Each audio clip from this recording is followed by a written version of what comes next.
ओम अज्ञानतिमिरान्धस्य ज्ञानाञ्जनशलाकया चक्षुरुन्मिलितं येन तस्मै श्रीगुरुवे नमः। श्रीचैतन्यमनोभीष्टं स्थापितं येन भूतले स्वयं रूपकदा मह्यं ददाति स्वपदान्तिकं। वन्देऽहं श्रीगुरो श्रीयुतपदकमलं श्रीगुरून् वैष्णवांश्च श्रीरूपं साग्रजातं सहगण रघुनाथान्वितं तं सजीवं साद्वैतं सावधूतं परिजनसहितं कृष्णचैतन्यदेवं श्रीराधाकृष्णपादान् सहगण ललिता श्रीविशाखान्वितंश्च नमो विष्णुपादाय कृष्णपृष्ठाय भूतले श्रीमते भक्तिवेदान्तस्वामिनिति नामिने। नमस्ते सारस्वते देवे गौरवाणी प्रचारिणे निर्विशेषशून्यवादी पाश्चात्यदेशतारिणे। जय श्री कृष्ण चैतन्य प्रभु नित्यानंद श्री अद्वैत गदाधर शिवासादि गौर भक्तवृंद। हरे कृष्ण कृष्ण कृष्ण हरे हरे, हरे राम राम राम हरे हरे।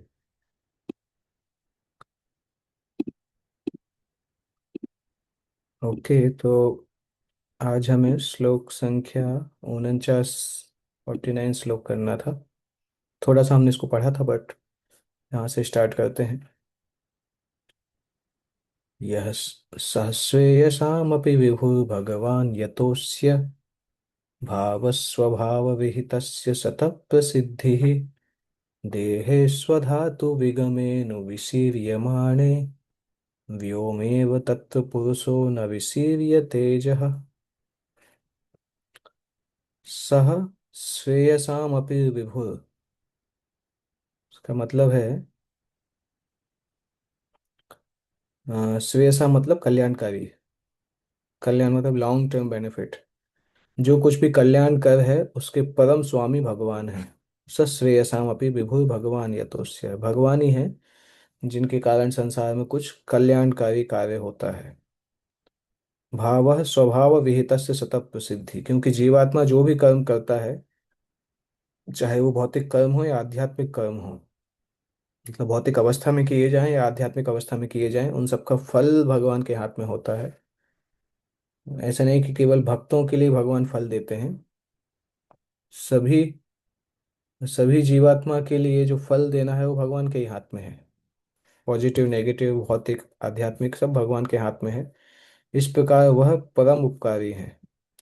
प्रत्येक जीवात्मा अजन्मा है, अतः इस भौतिक तत्वमय शरीर के विनष्ट होने के बाद भी यह शरीर उसी प्रकार बना रहता है जिस प्रकार शरीर के भीतर वायु रह जाती है। तो भौतिक देह के विनष्ट होने पर भी जीव नष्ट नहीं होता। जब तक जीव इस संसार में रहता है तब तक उसके द्वारा किए गए कर्मों का फल उसे अगले जीवन में अथवा इसी जीवन में मिलता है। हाँ, कर्मों के फल एक्चुअली उसका प्रोसेस इस प्रकार से रहता है कि जिस व्यक्ति ने जैसा कर्म किया है और उस उतने ड्यूरेशन के बाद उसको फल मिलता है। कुछ कुछ फल जल्दी मिल जाते हैं, कुछ फल बहुत समय बाद मिलते हैं। तो कुछ इंस्टेंट कर्म भी होते हैं और कुछ कुछ कर्म होते हैं जिसको करने के बहुत समय बाद फिर आपको फल मिलता है। वन टू फल तो मिलेगा। अगर फल मिलने के पहले ये शरीर नष्ट हो जाता है तो उसका फल फिर अगले जीवन में मिलता है। इसलिए यहाँ पे लिखा है अगला जीवन या इसी जीवन में। और आध्यात्मिक संसार में, अगर आध्यात्मिक क्षेत्र में अगर हम कुछ कार्य करते हैं तो 5 प्रकार की मुक्तियां भगवान के द्वारा प्रदान की जाती हैं। इन 5 मुक्तियों में से एक मुक्ति जो है वो निराकारवादी निराकारवादी लोग प्राप्त करते हैं, जो कि ब्रह्म सायुज्य मुक्ति कहलाती है। तो निर्विशेषवादी भी पूर्ण पुरुषोत्तम भगवान की कृपा के बिना परमेश्वर का दादात्म प्राप्त नहीं कर सकते हैं। इसलिए चाहे कोई भी हो, फाइनली उसको ये तो पता होना चाहिए कि जो भी उसका श्रेय है भगवान के द्वारा ही मिलेगा। अगर भगवान के पास नहीं जाएंगे तो कभी भी श्रेय मतलब कल्याण नहीं हो सकता है। निर्विशेषवादी हो सकता है भगवान की ज्योति में मिलना चाहते हो, परंतु भक्तजनों की वो इच्छा नहीं होती है। भक्तजन भगवान के पार्षद के रूप में रहना चाहते हैं। इसलिए भक्तजन अपनी स्वाभाविक प्रवृत्ति के अनुसार भगवान से संबंध स्थापित करते हैं, या तो दास का संबंध या फिर मित्र, पिता माता, युगल प्रेमी बनकर मनवांछित उद्देश्य की प्राप्ति करते हैं। और ये प्राप्ति, ये तो गोल है। इसका जो प्रोसेस है वो भगवत भक्ति की नवधा विधि है। जिसके द्वारा भक्त लोग उच्चतम सिद्धि प्राप्त कर सकते हैं। जीव तो अजन्मा है, ऐसा नहीं है कि भौतिक देह की उत्पत्ति के साथ जीव प्रकट होता है। दूसरी ओर इस शरीर का विकास जीव की इच्छाओं के फलस्वरूप ही होता है। इस प्रकार जीवात्मा की इच्छा से भौतिक शरीर का प्राकट्य होता है, इसलिए आत्म तत्व से भौतिक शरीर जीवनी शक्तियों से उत्पन्न होकर अलिप्त में आता है। चूंकि जीव शाश्वत है, अतः वह शरीर के भीतर वायु की तरह विद्यमान रहता है। शरीर के भीतर तथा बाहर वायु ही वायु है। अतः जब बाहरी आवरण अर्थात भौतिक शरीर नष्ट हो जाता है तो जीवित स्फुलिंग शरीर में वायु की भांति चला जाता है। एक्चुअली प्राण वायु जो है वो आत्मा को कैरी करता है, इसलिए आत्मा को कई बार प्राण वायु से सिनोनिमस बोला जाता है। जब शरीर के से प्राण निकल जाते हैं तो उसके थ्रू आत्मा निकल जाती है, जो इसका यहाँ पे वर्णन किया जा रहा है। शरीर के भीतर और बाहर वायु ही वायु है। तो जब शरीर खत्म हो जाता है, इसलिए जो 5 प्रकार की वायु है वो प्राण को शरीर में अंदर रखती है, परंतु जब शरीर खत्म हो जाता है तो बाहरी आवरण नष्ट हो जाता है। बाहरी आवरण जैसे नष्ट होता है तो प्राण वायु चली जाती है। उसके बाद उसको अगला शरीर जो है वो उसके कर्म के हिसाब से मिलता है। या तो अगर आध्यात्मिक शरीर मिलता है तो उसको सारूप्य, मतलब भगवान के जैसा शारीरिक रंग, सालोक्य भगवान के लोक में रहने की सुविधा, साष्टी भगवान के समान ऐश्वर्य, और सामीप्य भगवान के साथ संगति के रूप में मिलता है। अगर कोई, ये उसके साथ होता है जिसका आध्यात्मिक जीवन पूरा हो जाता है, परंतु अगर कोई आध्यात्मिक जीवन पूरा नहीं भी कर पाता है तो सेवा का चरण पूरा नहीं करने से उसे किसी भक्त या धनी के परिवार में उत्पन्न होना होता है, जिस बिना किसी जीवन संघर्ष के दूसरे जन्म में उसको फिर से अवसर प्रदान किया जाता है। भक्त के घर में उसका जन्म होता है जिसने भक्ति बहुत बहुत अच्छी भक्ति कर ली है, परंतु कुछ कारणों से पूरा नहीं कर पाया, बहुत उन्नत होने के बाद भी पूरा नहीं कर पाया। और धनी परिवार में जन्म उनका होता है जिन्होंने उतना एडवांस भक्ति नहीं किया है परंतु भक्ति किया है, तो उनको धनी परिवार में जन्म मिलता है, जिससे वो अपने शुद्धिकरण की शेष प्रक्रिया को पूरा कर लें और इस देह को त्याग करने पर तुरंत ही भगवत धाम को जा सकें। इस प्रसंग में श्री जीव गोस्वामी प्रभुपाद कृत भागवत संदर्भ में विस्तृत जानकारी है। एक बार आध्यात्मिक जीवन प्राप्त करके भक्त निरंतर उसी में बना रहता है, और ये समझाया भी गया है इसमें। तो इसके बाद ऑलमोस्ट ब्रह्मा जी इस अध्याय को भी एंड करने वाले हैं, 2-3 श्लोक बाकी हैं, इसलिए ब्रह्मा जी कंक्लूजन की तरफ जा रहे हैं, क्योंकि इस अध्याय के बाद फिर नेक्स्ट नारद मुनि के प्रश्न आएंगे और फिर उनके उत्तर से अगले 3 अध्याय, 8वां 9वां 10वां, 3 अध्याय ब्रह्मा जी और नारद संवाद के बाकी हैं। तो ये अध्याय ब्रह्मा जी ऑलमोस्ट ये प्रश्न चूंकि उन्होंने एंड कर दिया है भगवान के अवतारों के बारे में, तो उसको कंक्लूड कर रहे हैं। सोयम ते भी तस्तात भगवान विश्वभावनः समासेन हरेर्नान्यत् अन्यस्मात् सदसच्चयत् सो अयम ते अभिहितस्तात। हे पुत्र, मैंने तुम्हें संक्षेप में प्रकट प्रकट जगतों के सृष्टा पूर्ण पुरुषोत्तम भगवान के विषय में बतलाया है। इसका मतलब है भगवान विश्व भावना, भगवान जो कि संसार के स्वामी हैं, उनके बारे में मैंने तुम्हें संक्षेप में बताया है। और समासेन हरे नान्यत, हरि के अलावा, भगवान हरि के अलावा और कोई भी इस संसार के वास्तविक, संसार की कॉज एंड इफेक्ट, या गोचर मतलब जो इंद्रियों से दिखाई दे रहा है, या तात्विक मतलब जो दिखाई नहीं दे रहा है, दोनों अस्तित्व का कारण भगवान के अतिरिक्त कोई नहीं है। हे पुत्र, मैंने तुम्हें संक्षेप में प्रकट जगतों के सृष्टा पूर्ण पुरुषोत्तम भगवान के विषय में बतलाया है। गोचर तथा तात्विक अस्तित्व का कारण हरि के अतिरिक्त और कोई नहीं है। इस तरह से ब्रह्मा जी बता रहे हैं कि संसार कभी कभी मैनिफेस्ट होता है, कभी कभी अनमैनिफेस्ट होता है, और चाहे पूरा भौतिक संसार भगवान की बाहरी शक्ति से चलता है, और यहाँ पर संघर्ष कर रहे बद्ध जीव भगवान की तटस्थ शक्ति है। इन गोचर कार्यकलापों का एकमात्र कारण भगवान है, जो कि समस्त कारणों के कारण स्वरूप है। जब इस प्रकार से लिखा रहता है तो जिनके अंदर थोड़ा सा निराकारवाद की टेंडेंसी होती है, उनके मन में आता है कि भगवान का शायद शरीर नहीं होगा, इसलिए तो भगवान इस प्रकार से निर्गुण रूप में व्याप्त है, क्योंकि वो इमेजिन नहीं कर पाते कि किसी व्यक्ति जिसका शरीर है वो इतना शक्तिशाली कैसे हो सकता है। क्योंकि उन्होंने सच्चिदानंद शरीर की शक्ति नहीं देखी है, इसलिए वो इस प्रकार से सोचते हैं। भगवान को इस दुखमय संसार की सृष्टि के लिए भला बुरा नहीं कहा जा सकता।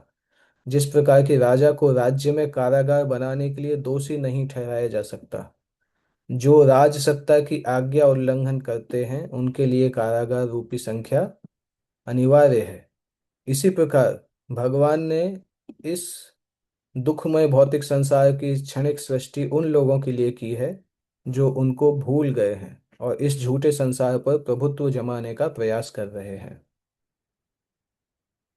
फिर भी वे पतित आत्माओं को अपने धाम में वापस ले जाने के लिए इच्छुक रहते हैं और इसके लिए प्रामाणिक धर्मशास्त्र प्रतिनिधियों तथा अवतारों के रूप में बद्ध जीवों को अनेक अवसर प्रदान करते रहते हैं। क्योंकि उनका इस भौतिक जगत से कोई प्रत्यक्ष जुड़ाव नहीं है, अतः इसकी सृष्टि के लिए उन्हें दोषी नहीं ठहराया जा सकता।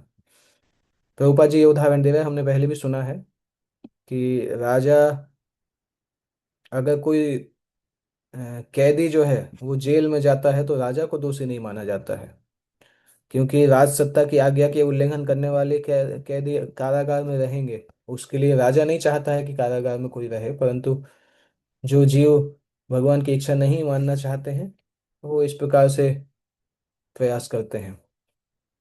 तो भगवान ने इस संसार की क्षणिक सृष्टि उन लोगों के लिए की है जो कि इस प्रकार से भगवान को भूलना चाहते हैं और संसार में प्रभुत्व जताना चाहते हैं। ओके, नेक्स्ट श्लोक।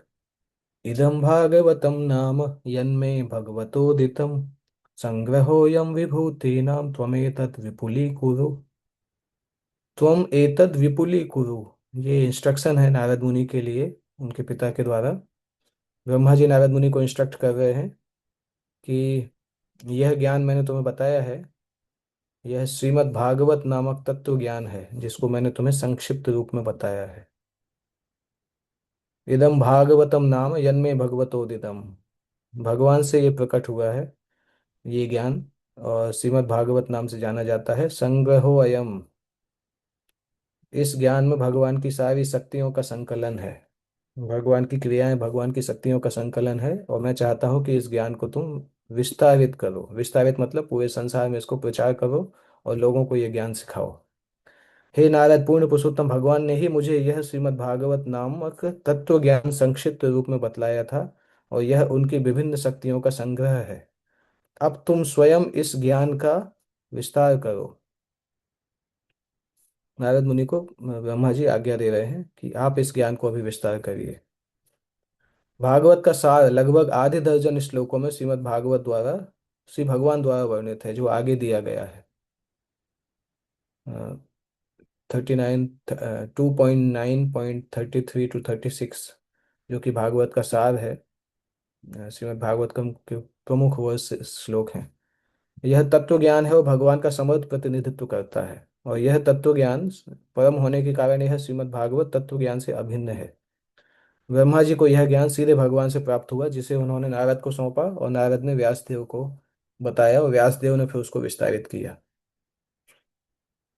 नारद ने श्री व्यासदेव को विस्तारित करने का आदेश दिया। नारद व्यास संवाद हमने पढ़ा था पहले स्कंद में, चौथे, पांचवें और छठवें अध्याय में, जहाँ पे नारद व्यास संवाद था। वहां पे नारद मुनि ने इस प्रकार से इंस्ट्रक्ट किया था कि मैं आपको जो ये भागवत सुना रहा हूँ इसको आप एक्सपेंड करिए। इसलिए परमेश्वर का ज्ञान संसारी झगड़ालू व्यक्तियों द्वारा कपोल कल्पित नहीं है, वरन यह शुद्ध, शाश्वत, संपूर्ण तथा तीनों गुणों की सीमा से परे है। ये कोई इमेजिनेटिव नॉलेज नहीं है, ब्रह्मा जी को भगवान ने दिया था, भगवान के द्वारा ये दिया गया। फाइनली फिर नारद मुनि, फिर व्यासदेव, व्यासदेव ने उसको प्रचार किया। इस प्रकार भागवत पुराण दिव्य वाणी के रूप में भगवान का साक्षात अवतार है। अतः मनुष्य को चाहिए कि वह इस ज्ञान को भगवान से ब्रह्मा, ब्रह्मा से नारद, नारद से व्यास, व्यास से सुखदेव, सुखदेव से सुत गोस्वामी की श्रृंखला में चली आ रही शिष्य परंपरा में भगवान के प्रामाणिक प्रतिनिधि से प्राप्त करे। वैदिक वृक्ष का पक्व फल अचानक ऊंची शाखा से पृथ्वी पर गिरकर टूटे बिना एक हाथ से दूसरे हाथ में जाता है। ये उदाहरण दिया गया है कि पके हुए फल को जब निकालते हैं, कोई बहुत ऊंचे पेड़ पे है तो लाइन से लोग लग जाते हैं, अलग अलग शाखाओं में खड़े हो जाते हैं। तो ऊंची शाखा से नीची शाखा में एक एक व्यक्ति एक दूसरे को देता रहता है, इसलिए वो पका फल बिना टूटे पृथ्वी तक आ जाता है। अतः जब तक उपर्युक्त परंपरा के प्रामाणिक प्रतिनिधि से इस तत्व ज्ञान को नहीं सुना जाता, तब तक मनुष्य इस ज्ञान को समझ नहीं सकता। अगर बीच में ये परंपरा ब्रेक हो जाती है तो उस ज्ञान की शक्ति भी कम हो जाती है। इसलिए श्रीमद् भागवतम ग्रंथ है, परंतु श्रीमद् भागवतम ग्रंथ जब हम परंपरा के आचार्यों से सुनते हैं तो उसका प्रभाव हमारे हृदय पे एकदम अलग पड़ता है। वही श्रीमद् भागवत ग्रंथ जब हम प्रामाणिक व्यक्ति से नहीं सुनते हैं तो हम उसको उसकी ग्लोरीज को समझते हैं, परंतु उसको हृदय में अपना नहीं पाते हैं, भक्ति को हृदय में अपना नहीं पाते हैं। परंतु जब हम प्रामाणिक आचार्य से सुनते हैं, प्रामाणिक स्थान से सुनते हैं, तो वो हमारे हृदय पे एक्ट करता है, तुरंत हम भक्ति योग को स्वीकार कर लेते हैं। हम सभी इसका उदाहरण है। भागवत को हमने पहले भी सुना है, भागवत की कथाएं भी पहले सुनी होंगी, परंतु भक्ति को अपने हृदय में स्वीकारना तभी हुआ जब हमने श्रीमद् भागवतम को शिल प्रभुपाद के प्रेजेंटेशन से सुना। शिल प्रभुपाद उनके भक्तों के द्वारा जब हमने भागवत को सुना, तब हमें पता चला पहली बार कि भागवत कितना रिलेटेबल है। तब हमने भक्ति को स्वीकार किया। श्रीमद् भागवत को उन व्यवसायी भागवत वाचकों से नहीं सुनना चाहिए जो श्रोताओं की इंद्रियों को तुष्ट करके जीविकों उपार्जन करते हैं। तो ये इंपॉर्टेंट चीज है। जब तक उपर्युक्त परंपरा के प्रामाणिक प्रतिनिधि से इसको नहीं सुनते तब तक समझ नहीं पाते हैं। इसके बाद नेक्स्ट, यथा हरौ भगवती नृणां भक्तिर्भविष्यति सर्वात्मन्यखिलाधारे इति संकल्प्य वर्णय। तुम इस भगवत ज्ञान का संकल्प पूर्वक इस विधि से वर्णन करो जिससे कि सभी मनुष्य प्रत्येक जीव के परमात्मा तथा समस्त शक्तियों के आधार स्वरूप भगवान हरि के प्रति दिव्य भक्ति उत्पन्न कर सकें। नारद मुनि को ये डायरेक्ट इंस्ट्रक्शन ब्रह्मा जी के द्वारा दिया गया है कि आप इस ज्ञान को प्रचार करिए। इस भगवत ज्ञान का संकल्प पूर्वक इस विधि से वर्णन करें कि सभी मनुष्य भगवान की भक्ति में लग सकें, भगवान के प्रति भक्ति डेवलप कर सकें। ये नारद मुनि के लिए डायरेक्ट इंस्ट्रक्शन है उनके पिता के द्वारा और गुरु के द्वारा। इसलिए नारद मुनि पूरे लाइफ टाइम उनका ये सेवा है कि किस प्रकार से भगवत भक्ति को संसार में सब जगह स्थापित करना है। ये नारद मुनि का एटर्नल सेवा है, क्योंकि उनको उनके गुरु के द्वारा ये सेवा दिया गया है। श्रीमद् भागवत भक्ति तथा पूर्ण पुरुषोत्तम भगवान के साथ मनुष्य के संबंध की वैज्ञानिक प्रस्तुति का दर्शन है। कलयुग के पूर्व भगवान तथा उनकी शक्तियों को जानने के लिए इस प्रकार के ज्ञान ग्रंथ की आवश्यकता नहीं थी, लेकिन कलयुग के आरंभ होते ही मानव समाज धीरे धीरे पापाचार, चार प्रकार के जो पाप होते हैं उसमें लग गया। इन आधारभूत पाप कर्मों के फलस्वरूप मनुष्य ईश्वर के साथ अपने शाश्वत संबंध भूलने लगा। इस तरह मनुष्य जीवन के परम उद्देश्य के प्रति एक प्रकार से अंधा हो गया, और यह परम उद्देश्य चार पशुवत क्रियाओं में लगे रहना नहीं था, परंतु जब लोग कलयुग में केवल वही क्रियाएं कर रहे थे और जीवन को आध्यात्मिकता में ले जाना भूल ही गए, उसको प्रायोरिटी में ही रखना बंद कर दिया, उस समय अविद्या के अंधकार में ग्रस्त अंधे मानव समाज के लिए श्रीमद् भागवत वस्तुओं को उचित परिप्रेक्ष्य में देखने हेतु दीपक का कार्य करता है। इसलिए तत्व ज्ञान के वर्णन की आवश्यकता आरंभ से ही, सृष्टि के आदि काल से ही होती है। और भागवत को इस प्रकार से प्रस्तुत किया गया है कि अ, भागवत को आप फिलोसॉफिकली भी समझ सकते हैं, रिलीजियसली भी समझ सकते हैं और साइंटिफिकली भी समझ सकते हैं।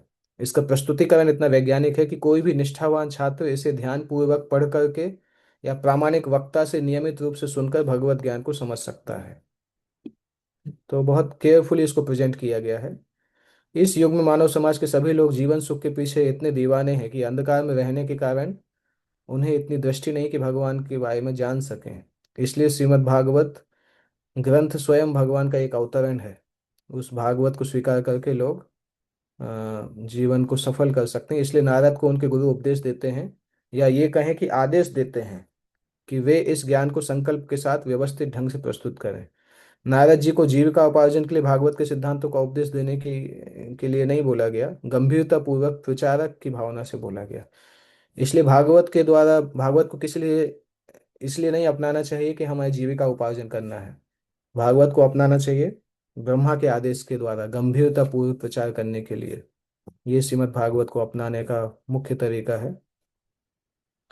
मायां वर्णयतो मुष्य ईश्वरस्यानुमोदितः शृण्वतः श्रद्धया नित्यं माययात्मान मुह्यति। ब्रह्मा जी बोल रहे हैं, जो इसको श्रद्धा के साथ सुनता है नित्य, नियमित रूप से अगर भागवत को लगातार सुनता है तो माया या आत्मा न मोहयति, भगवान की माया शक्ति का उस पर प्रभाव नहीं पड़ता है।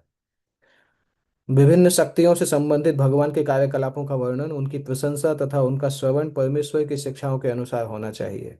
यदि नियमित रूप से श्रद्धा तथा सम्मान पूर्वक ऐसा किया जाता है तो मनुष्य निश्चित रूप से भगवान की माया से उबर जाता है। तो एक तो रेगुलर अध्ययन आवश्यक है, दूसरा श्रद्धा पूर्वक अध्ययन आवश्यक है। जो बहिरंग शक्ति के प्रभाव के लोग होते हैं उनको भगवान की क्रियाकलापों पर विश्वास नहीं होता है, या फिर वो अपने आप को अननेसेसरी बहुत एडवांस मान लेते हैं। भगवान की बहिरंग तथा अंतरंग शक्तियों से संबंधित कार्यकलाप समान रूप से श्रेष्ठ हैं, ये समझना होगा। कभी कभी जब हम भक्ति भी करते हैं तो हमारे मन में आता है क्रिएशन संबंधी चीजें तो कितना इम्पोर्टेंट है, भगवान की लीलाएं सुनना चाहिए, परंतु भगवान की लीलाओं में भगवान की बहिरंग शक्ति भी आती है। भगवान की बहिरंग तथा अंतरंग शक्तियों से संबंधित कार्यकलाप समान रूप से श्रेष्ठ हैं। तो सृजन लीला जो है वो भी उतनी ही महत्वपूर्ण है जितनी भगवान की वैकुंठ की लीलाएं हैं। इसलिए परीक्षित महाराज ने भी सृजन लीला को सुना 5वें स्कंद में। अभी दूसरे स्कंद में भी हमने सृजन लीला को सुना, तीसरे स्कंद में भी सुनेंगे, क्योंकि ये भी महत्वपूर्ण है, सब आध्यात्मिक है क्योंकि भगवान की शक्तियां हैं। दूसरी ओर जो भगवान की बहिरंगा शक्ति के चंगुल से अभी तक नहीं छूट पाए, उन्हें बहिरंगा शक्ति के प्रसंग में भगवान के कार्यकलापों का नियमित श्रवण करना चाहिए। ये सृजन की लीला जो है नियमित सुनना चाहिए। भक्तों को इस तरह से नहीं सोचना चाहिए कि दूसरा कैंटो 5वां कैंटो ज्यादा सुनने की जरूरत नहीं है। जो बहिरंगा शक्ति के चंगुल में अभी भी हैं, उन्हें बहिरंगा शक्ति के प्रसंग में भगवान के कार्यकलापों को नियमित सुनना चाहिए। उन्हें मूर्खता पूर्वक रासलीला जैसे अंतरंगा शक्ति के कार्यकलापों से नहीं आकर्षित होना चाहिए। सस्ते कथावाचक भगवान की अंतरंगा शक्ति के विषय में अत्यंत उत्साह दिखाते हैं और भौतिक सुख उपभोग में मग्न छद्म भक्त गलती से मुक्त जीव की अवस्था तक पहुंचना चाहते हैं। परंतु उस अगर वो ध्यान से भागवत को नहीं सुनते हैं, भागवत की सृष्टि संबंधी लीलाओं को डायरेक्टली रासलीला में भागने का प्रयास करते हैं, तो वो माया में फंस जाते हैं। इनमें से कुछ एक का विचार है कि भगवान की लीलाओं के श्रवण का अर्थ है गोपियों के साथ उनके कार्यकलाप या गोवर्धन धारण जैसी लीला के विषय में सुनना। उन्हें भगवान के पुरुषावतारों जैसे स्वांश विस्तारों से तथा भौतिक जगत की सृष्टि पालन तथा संहार जैसी लीलाओं से कोई सरोकार नहीं रहता है। ये कुछ मूर्ख इस तरह से सोचते हैं।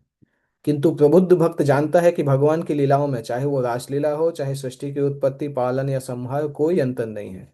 ये सब भगवान की लीलाएं हैं। अपितु पुरुषावतारों के रूप में भगवान के कार्यकलापों का वर्णन उन पुरुषों के लिए है जो बहिरंगा शक्ति के चंगुल में है। इसलिए भगवान की पुरुषावतार सुनना हमारे लिए आवश्यक है, क्योंकि हम बहिरंगा शक्ति के चंगुल में हैं। हम में से जो भी बहिरंगा शक्ति के चंगुल में नहीं है, पूरी तरह से बाहर हो गए हैं, फिर वो भगवान की वो लीलाएं भी सुन सकते हैं। परंतु हम सभी बहिरंगा शक्ति के चंगुल में हैं, इसलिए पुरुषा अवतारों की लीलाएं हमारे लिए भी हैं। हमें उसको केवल एक्सटर्नल नहीं मानना चाहिए। रासलीला जैसी कथाएं बद्ध जीवों के लिए ना होकर मुक्त जीवों के लिए हैं। अतः बद्ध जीवों को चाहिए कि बहिरंगा शक्ति के प्रसंग में भगवान की लीलाओं को भक्ति तथा प्रशंसा के साथ सुने। यह कार्य मुक्त अवस्था में रासलीला के श्रवण के समान ही उत्तम है। सृजन लीला, हमारे द्वारा सृजन लीला को सुनना रासलीला के सुनने के समान ही उत्तम माना जाता है। बद्ध जीवों को कभी भी मुक्त जीवों के कार्यों की नकल नहीं करना चाहिए। भगवान श्री चैतन्य कभी भी सामान्य मनुष्यों के साथ रासलीला नहीं सुनते थे। इसलिए श्रीमद् भागवत के प्रथम 9 स्कंद दसम स्कंद को सुनने की भूमिका बांधते हैं। इस स्कंद के अंतिम अध्याय में पुनः इसकी चर्चा की जाएगी। तीसरे स्कंद में यह और अधिक स्पष्ट हो सकेगी। इसलिए भगवान के शुद्ध भक्त को चाहिए कि वह श्रीमद् भागवत को प्रारंभ से सुनना प्रारंभ करे, सीधे दसम स्कंद को नहीं। हमने कई बार कुछ तथाकथित भक्तों हमसे कई बार कुछ तथाकथित भक्तों ने निवेदन किया है कि हम तुरंत ही दसम स्कंद को हाथ में लें, किंतु हम सदैव इससे बचते रहे क्योंकि हम श्रीमद् भागवत को तत्व ज्ञान के रूप में प्रस्तुत करना चाहते थे, बद्ध जीवों के लिए विषयी ज्ञान के रूप में नहीं। श्री ब्रह्मा जी जैसे अधिकारियों ने इसके लिए वर्जित किया है। श्रीमद् भागवत को वैज्ञानिक प्रस्तुति के रूप में पढ़कर तथा सुनकर बद्ध जीव इंद्रिय तृप्ति की उत्तरोत्तर माया से मुक्त होकर दिव्य ज्ञान के उच्चतर पद को प्राप्त हो सकेंगे। तो अंतिम श्लोक बहुत महत्वपूर्ण तात्पर्य है। किस प्रकार से सृजन लीला सुनना, बहिरंगा शक्ति के जो भक्त हैं उनके लिए सृजन लीला सुनना भी उतना ही महत्वपूर्ण है जितना कि मुक्त आत्माओं के लिए रासलीला। इसलिए भागवत के इस सेक्शन को भी ध्यान से पढ़ना चाहिए, दूसरा स्कंद, तीसरा स्कंद, 5वां स्कंद, जिससे कि हम तत्व ज्ञान में स्थापित हो सकें, उसके बाद हम सुन पाएंगे। इसलिए यहाँ पे लिखा है प्रथम 9 स्कंद दसम स्कंद को सुनने की भूमिका बांधते हैं। इस प्रकार से श्रीमद् भागवतम का ये सप्तम अध्याय जो है समाप्त होता है। कल नेक्स्ट क्लास से हम अगला चैप्टर स्टार्ट कर सकते हैं, 8वां अध्याय, जिसमें नारद मुनि के कुछ प्रश्न हैं और उसके बाद ब्रह्मा जी फिर से वर्णन करते हैं। ओके। तो आज हम कोई प्रश्न नहीं लेंगे क्योंकि मुझे ट्रैवल करना है अभी। और अपने प्रश्न आप रख सकते हैं या तो चैट बॉक्स में या फिर कल पूछ सकते हैं। So we can end here. Shrimad Bhagavatam की जय, जगत गुरु शिल प्रभुपाद की जय।